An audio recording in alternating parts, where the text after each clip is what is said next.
तो V naught is equal to zero होगा। तो इस V naught is equal to zero को हम लोग कहाँ पुट करेंगे, इक्वेशन नंबर 1 में। इक्वेशन नंबर 1 में V naught is equal to अगर जीरो करोगे तो क्या हो जाएगा, केवल क्या बचेगा हमारा, V I is equal to H11I1 plus ये पूरा का पूरा टर्म क्या हो जाएगा, जीरो, क्योंकि वी नॉट यहाँ पर जीरो हो जाएगा तो ये पूरा टर्म जीरो हो जाएगा। इट मीन्स क्या बचेगा, V I is equal to H11I1। इससे हमारा जो एक हाइब्रिड पैरामीटर है H11 उसकी वैल्यू निकल आएगी हमारी क्या, वी आई अपॉन I1। तो V naught is equal to zero हो जाएगा तो क्या हो जाएगा, V I is equal to H11II plus ये जीरो हो जाएगा तो H11 हमारा क्या हो जाएगा, वी आई अपॉन आई। एक हमारा ये हाइब्रिड पैरामीटर निकल आई, यानी कि H11 की वैल्यू हमारी क्या निकल आई, वी आई अपॉन आई का मतलब क्या हो गया कि input voltage upon input current. तो ये input voltage upon input current होता है, ये क्या होता है, हमारा इनपुट इम्पिडेंस होता है। अभी ये बाकी इम्पिडेंस एडमिटेंस जो है ये आपको कई सारी इलेक्ट्रिकल क्वांटिटी हैं। इससे हम लोग को ट्रांजिस्टर का अगर मुझे इनपुट इम्पिडेंस निकालना है तो इनपुट इम्पिडेंस निकालने के लिए मुझे इस हाइब्रिड पैरामीटर को मुझे निकालना पड़ेगा। तो ये क्या शो करता है, इनपुट इम्पिडेंस, ठीक है ना, ये इनपुट इम्पिडेंस होता है। अब इसी तरह से नेक्स्ट पेज में देखते हैं।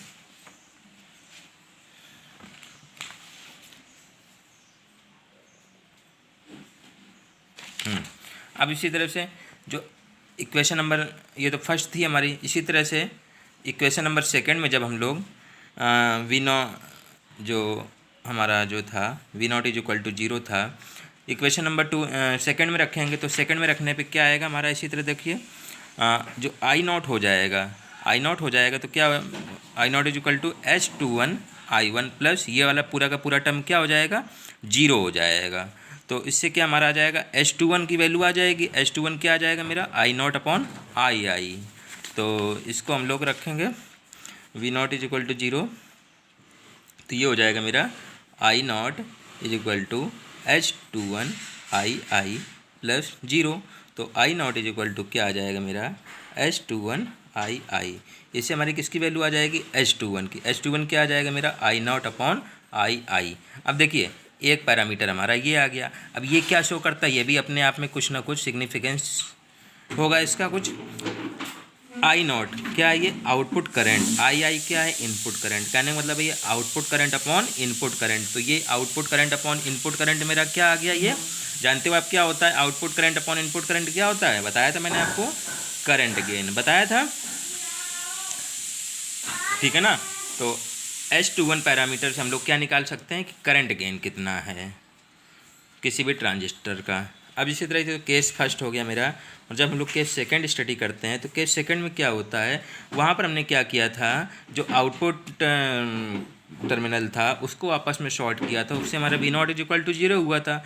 अब यहाँ पर जब input current when input current I input current मेरा आई है, इसको क्या हमने किया है एज ए ओपन सर्किट रखेंगे तो आई की वैल्यू यहाँ पर क्या रखेंगे हम लोग, जीरो रखेंगे।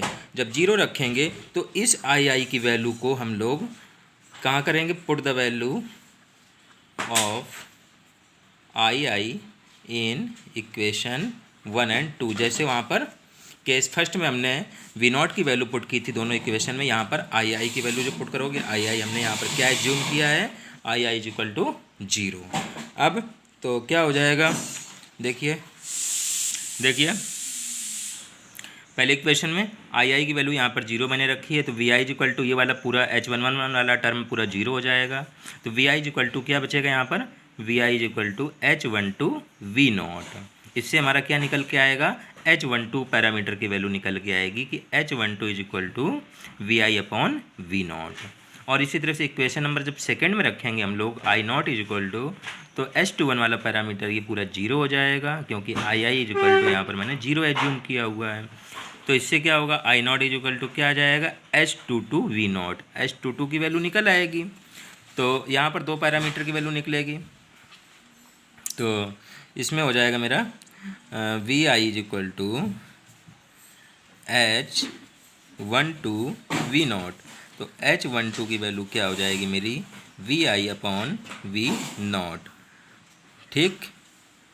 अब ये जो हमारी इन VI/V0 हमारा क्या हो गया, input voltage upon output voltage, यही तो हुआ हमारा। तो अगर हमारा V0/VI होता तो क्या हो जाता, अगर V0 ये ऊपर होता ये नीचे होता, V0/VI होता तो क्या हो जाता, वोल्टेज गेन हो जाता, जैसे हमारा करंट गेन था। Output voltage upon input current, output voltage upon input voltage अगर होता तो ये मेरा वोल्टेज गेन हो जाता। लेकिन यहाँ पर क्या है, इसका ठीक रिवर्स है। तो इसको हम लोग क्या लिख देते हैं, ये इसका सिग्निफिकेंस क्या होगा, रिवर्स ट्रांसफ़र वोल्टेज रेशियो या गेन। ठीक है ना, ये हमारा इसके सिग्निफिकेंस क्या हुआ H12 का, रिवर्स ट्रांसफ़र वोल्टेज रेशियो या गेन। अब इसी तरह से जो इक्वेशन नंबर 2 है उसमें जब रखोगे आप लोग तो उसमें क्या होगा, I0 इज इक्वल टू क्या आ जाएगा आपका ये H22 V0। इससे हमारी H22 पैरामीटर की वैल्यू आ जाएगी I0/V0।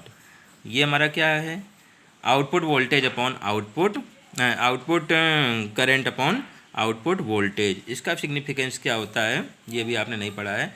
इसका मतलब होता है कि ये as a open circuit output admittance. ठीक है ना। तो इससे हमने क्या देखा, देखिए ट्रांजिस्टर का हमने पूरा एनालिसिस करना है। तो ट्रांजिस्टर एनालिसिस करने के लिए गेन के अलावा हमारे पास कितनी सारी क्वांटिटी मिल गई, इम्पीडेंस मिल गया, एडमिटेंस मिल गया, रिवर्स ट्रांसफ़र वोल्टेज रेशियो मिल गया, करंट गेन मिल गया। तो कई सारे पैरामीटर का एनालिसिस करने के लिए हमने पूरा क्या किया, हाइब्रिड मॉडल स्टार्ट किया। Okay, thank you.